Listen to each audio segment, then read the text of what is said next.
Berfirmanlah Tuhan kepada Musa, Pergilah menghadap Firaun dan katakan kepadanya, Beginilah firman Tuhan, biarkanlah umatku pergi, supaya mereka beribadah kepadaku. Jika engkau menolak membiarkannya pergi, maka aku akan menulahi seluruh daerahmu dengan katak. Katak-katak akan mengeriap dalam sungai Nil, lalu naik dan masuk ke dalam istanamu dan kamar tidurmu, ya sampai ke dalam tempat tidurmu, ke dalam rumah pegawai-pegawaimu dan rakyatmu, bahkan ke dalam pembakaran rotimu, serta ke dalam tempat adonanmu. Katak-katak itu akan naik memanjati engkau, memanjati rakyatmu dan segala pegawaimu. berfirmanlah Tuhan kepada Musa, Katakanlah kepada Harun, ulurkanlah tanganmu dengan tongkatmu ke atas sungai, ke atas selokan dan ke atas kolam, dan buatlah katak-katak bermunculan meliputi tanah Mesir. Lalu Harun mengulurkan tangannya ke atas segala air di Mesir. Maka bermunculanlah katak-katak, lalu menutupi tanah Mesir. Tetapi para ahli itu pun membuat yang demikian juga dengan ilmu-ilmu mantra mereka, sehingga mereka membuat katak-katak bermunculan meliputi tanah Mesir. Kemudian Firaun memanggil Musa dan Harun serta berkata, Berdoalah kepada Tuhan, supaya dijauhkannya katak-katak itu daripada aku dan daripada rakyatku. Maka aku akan membiarkan bangsa itu pergi, supaya mereka mempersembahkan korban kepada Tuhan. Kata Musa kepada Firaun, Silakanlah tuanku katakan kepadaku, bila aku akan berdoa untukmu, untuk pegawaimu dan rakyatmu, supaya katak-katak itu dilenyapkan daripadamu dan dari rumah-rumahmu, dan hanya tinggal di sungai Nil saja. katanya. Besok, Lalu kata Musa, Jadilah seperti katamu itu, supaya tuanku mengetahui bahwa tidak ada yang seperti Tuhan Allah kami. Maka katak-katak itu akan dijauhkan daripadamu, dari rumah-rumahmu, dari pegawai-pegawaimu, dan dari rakyatmu, dan hanya akan tinggal di sungai Nil saja. Lalu Musa dan Harun keluar meninggalkan Firaun, dan Musa berseru kepada Tuhan karena katak-katak yang didatangkannya kepada Firaun. Dan Tuhan melakukan seperti yang dikatakan Musa, sehingga katak-katak itu mati lenyap dari rumah, dari halaman dan dari ladang. Dikumpulkan oranglah bangkai-bangkainya bertumpuk-tumpuk, sehingga tanah itu berbau busuk.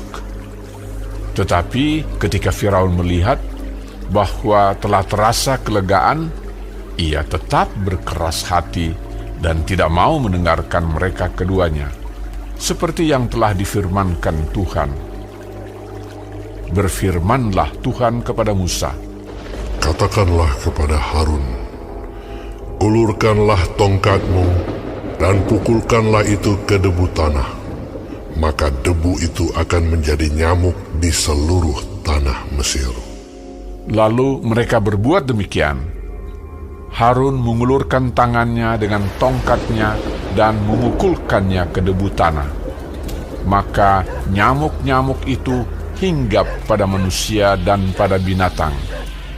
Segala debu tanah menjadi nyamuk di seluruh tanah Mesir.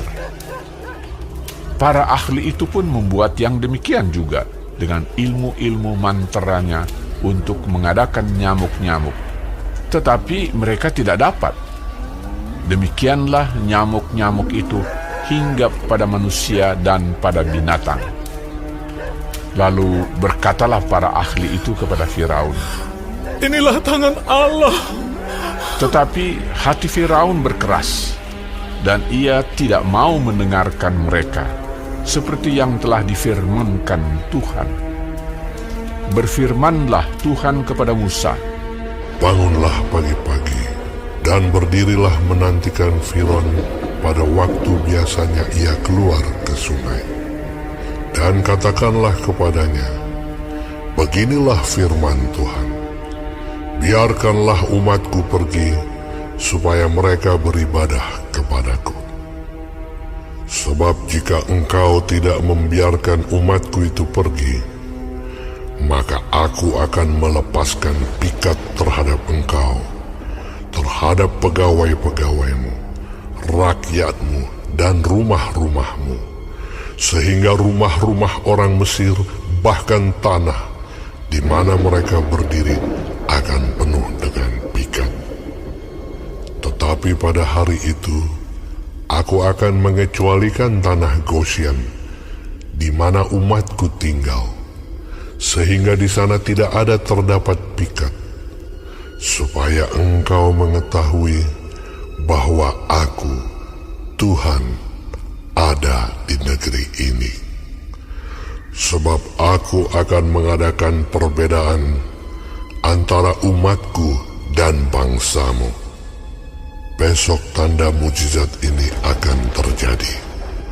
Tuhan berbuat demikian, maka datanglah banyak-banyak pikat ke dalam istana Firaun dan ke dalam rumah pegawai-pegawainya dan ke seluruh tanah Mesir.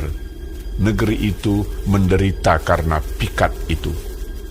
Lalu Firaun memanggil Musa dan Harun serta berkata, Pergilah, persembahkanlah korban kepada Allahmu di negeri ini. Tetapi Musa berkata, Tidak mungkin kami berbuat demikian, sebab korban yang akan kami persembahkan kepada Tuhan Allah kami adalah kekejian bagi orang Mesir.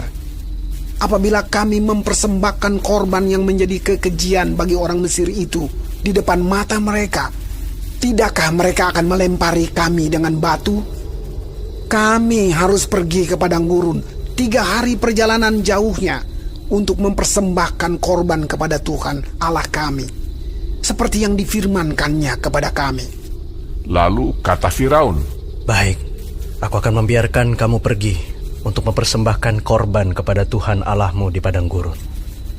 Hanya janganlah kamu pergi terlalu jauh. Berdoalah untuk aku.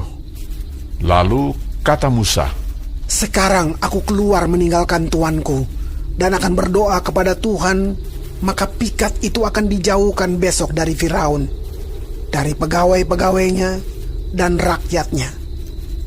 Hanya janganlah Firaun berlaku curang lagi dengan tidak membiarkan bangsa itu pergi untuk mempersembahkan korban kepada Tuhan.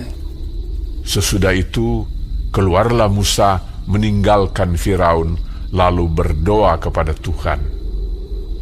Dan Tuhan membuat seperti yang dikatakan Musa. Pikat itu dijauhkannya dari Firaun, dari pegawai-pegawainya dan rakyatnya. Seekor pun tidak ada yang tinggal. Tetapi sekali ini pun Firaun tetap berkeras hati. Ia tidak membiarkan bangsa itu pergi.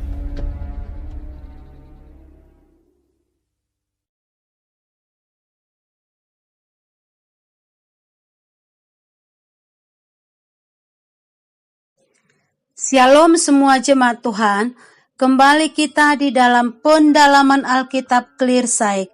Sekarang kita sudah memasuki kitab Keluaran 8. Tuhan Yesus memberkati. Tulah yang kedua yang ditimpakan kepada Mesir adalah katak. Di Mesir kuno, katak melambangkan dewa dan dianggap keramat.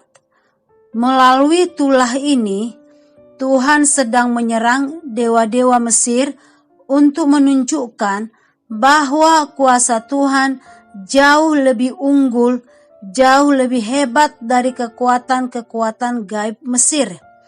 Katak adalah simbol kesuburan. Akan tetapi, tulah katak ini justru merepotkan bangsa Mesir karena begitu melimpah memenuhi bumi Mesir. Istana pun tidak luput dari serbuan katak tersebut. Dipaksa seperti itu, Firaun menyerah sesaat dan mengizinkan umat Israel beribadah kepada Tuhan. Namun ternyata hal tersebut bukan keluar dari hati yang sungguh-sungguh. Segera setelah Mesir dilepaskan dari tulah katak, Firaun menarik kembali janjinya. Upaya manusia untuk mencari pegangan pada apapun yang bukan Tuhan hanya akan memberi rasa aman atau sejahtera sesaat.